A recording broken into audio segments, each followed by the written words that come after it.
आप देख रहे हैं जागरूक समाचार। हमारा मकसद है सच को सामने लाना ताकि समाज को बेहतर बनाने का संघर्ष तेज कर सकें, अपनी भूमिका निभा सकें। नमस्कार, सलाम, सत श्री अकाल और जोहार। नए साल में आपका स्वागत। अब नए त्यौहार और नए कलेवर के साथ पेश है जागरूक समाचार। जागरूक समाचार में आप देखेंगे कि अमेरिकी संसद पर चढ़ बैठे हैं गोरे नस्लवादी। कड़कड़ाती ठिठुरन में भी किसानों का पारा गर्म। कारछा में 4 बच्चे हो गए अनाथ। जनजातीय क्षेत्र में किसान आंदोलन की तैयारी। दुनिया का थानेदार समझने वाले अमेरिका में नस्लवादी राजनीति के फैलाव ने पूंजीवादी लोकतंत्र पर फिर सवालिया निशान लगा दिया है।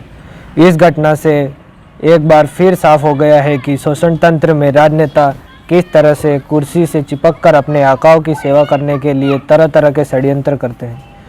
यह सही है कि अमेरिकी जनता ने खून बहाकर जनतंत्र पाया है, इसलिए लोकतांत्रिक मूल्यों को बचाने के लिए संघर्षरत है।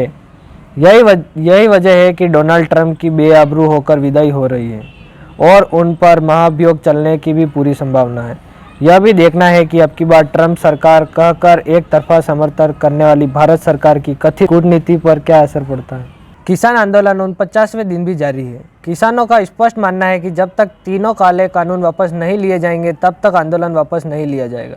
इस बीच 11 जनवरी को सुप्रीम कोर्ट की बहस और फैसले से यह साबित हो गया है कि ये तीनों कानून सारे नियम कानूनों को ताक में रहकर बनाए गए हैं तथा इन्हें बनाने से पहले देश के किसी भी किसान संगठन से राय नहीं ली गई। सुप्रीम कोर्ट ने 4 सदस्यीय कमेटी भी बनाई है, पर किसान संगठनों ने इसे नकार दिया है। किसानों का कहना है कि ये चारों सरकारी कानूनों के पक्ष धर रहे हैं। उच्चतम न्यायालय के फैसले पर भी सवालिया निशान लग रहे हैं। वहीं देश के सभी दिशाओं में किसानों की धरने, प्रदर्शन और रैलियों का आयोजन तेज हो गया। कई जत्थे दिल्ली पहुंच रहे हैं। आगामी 26 जनवरी को दिल्ली में प्रदर्शन की तैयारियां जोरों पर है। चौतरफा समर्थन और तैयारियों को देखकर सरकार बौखला गई है, लेकिन किसानों के अनुशासन और शांतिपूर्ण आंदोलन के सामने सांप छछूंदर वाली स्थिति हो गई है। राजस्थान के शाहदरा बॉर्डर पर भी किसान डटे हुए हैं तथा हर जिले से जत्थे पहुँच रहे हैं। वहीं हर जिले में प्रदर्शन भी तेज हो रहे हैं। हमारे क्षेत्र में भी मजदूर हक संगठन ने 26 जनवरी को खेरवाड़ा में जुलूस निकालने और प्रदर्शन के लिए तैयारियां तेज कर दी है। केटल शेड मामले में 21 करोड़ के भ्रष्टाचार को उजागर करने वाले जागरूक युवा संगठन ने जिला कलेक्टर और जिला परिषद के सीई को ज्ञापन देकर भ्रष्ट तत्वों को तुरंत गिरफ्तार करने की मांग की है। स्मरण रहे कि 6 माह पूर्व FIR दर्ज हो गई है, पर अभी तक कोई कार्रवाई नहीं हुई है। वसूली कर लाभार्थियों को भी कोई लाभ नहीं दिया गया है।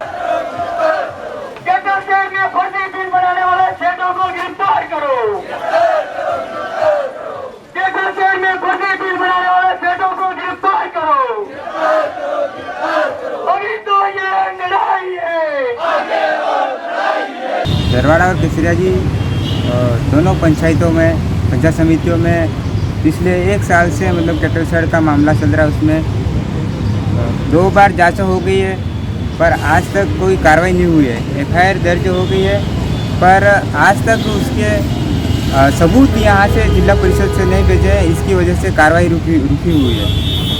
केटल शेड के मामले को लेके हम कलेक्टर साहब से मिले और बातचीत करी, जिला परिषद साहब से मिले। ये केटल शेड का मामला, उनको मामले के बारे में बताया। क्या कुछ कहा?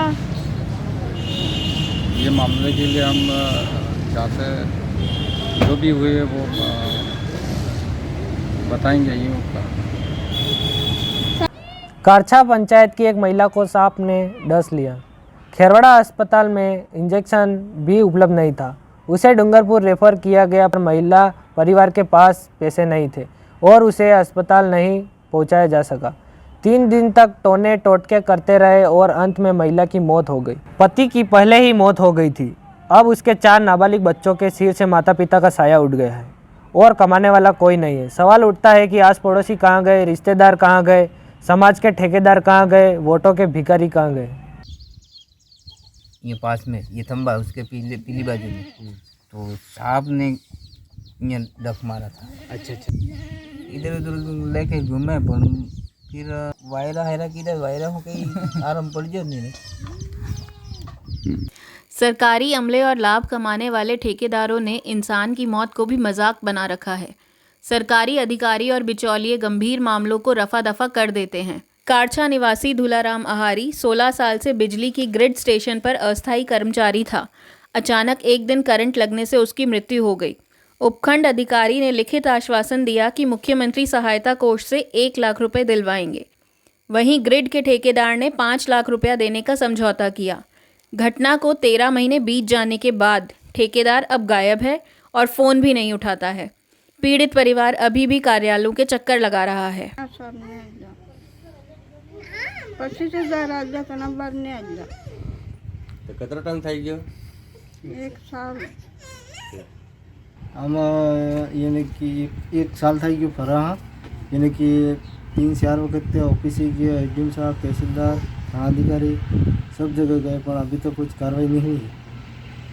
हम घूम घूम आज हमारे को बोलते हैं कि आज आ जाएंगे खाते में पैसे, कल आ जाएंगे, ये करके दौड़ाते हैं रोज़। हमारे ठेकेदार तो ऑफिस पे जाते हैं, नंबर पकड़ाते हैं कि ये नंबर पे फ़ोन करो, ये एक बार फ़ोन उठाता है, इसके बाद हम वहाँ से बोल रहे हैं तो दूसरी बार फ़ोन करेंगे फ़ोन ही नहीं उठाएगा। वो समझ जाता है वहाँ से ही फ़ोन आ रहा है, पर फ़ोन ही नहीं उठा, किसी से नंबर से भी करते हैं तो फ़ोन नहीं उठाते। एसडीएम साहब के जो के 15 दिन के अंदर पैसा तुम्हारा मैं पेमेंट करवा दूंगा, ये कह रहे थे। कोरोना ने कई लोगों के धंधे बर्बाद कर दिए, रोजगार छीन लिए और अब भी अनेकों परिवारों की गाड़ी पटरी पर नहीं आ रही है। ऐसे में आपाधापी में कोविड का टीका आ गया है। दवा कंपनियों में मुनाफे के लिए छीना झपटी तेज हो गई है। प्रचार तंत्र ने एक खौफ बिठा दिया है जिससे दवा कंपनियों को भारी मुनाफा होगा। टीका लगाने के लिए सरकारी मशीनरी को जुटा दिया गया है। दूसरी तरफ सोशल मीडिया में लोगों की यह भी राय है कि सबसे पहले प्रधानमंत्री, मंत्रियों, सांसदों, विधायकों, अफसरों, टीका खोजने और उसे स्वीकृत करने वाले वैज्ञानिकों और बड़े बड़े डॉक्टरों को लगाया जाना चाहिए। उसके बाद कोरोना वॉरियर्स और आमजन को लगाया जाना चाहिए। यह सुझाव इसलिए आया प्रतीत होता है कि जिन पर भी टीके का परीक्षण किया गया उनमें से कई वॉलंटियरों की हालत बिगड़ गई थी और आरोप यह भी है कि बाद में हुए असर का भी सही वैज्ञानिक अध्ययन नहीं किया गया। सवाल अपनी जगह है, टीका अपनी जगह। खैर, फिलहाल आदरणीय प्रधानमंत्री जी 16 जनवरी को एक और इवेंट कर सकते हैं, टीका लगाना शुरू करने का इवेंट। आप देख रहे हैं जागरूक समाचार। अगर आपको यह चैनल अच्छा लगे तो लाइक करें, सब्सक्राइब करें, कमेंट करें और अपने दोस्तों और रिश्तेदारों में ज़्यादा से ज़्यादा शेयर करें और जागरूक समाचार के सदस्य बने और बनाएं।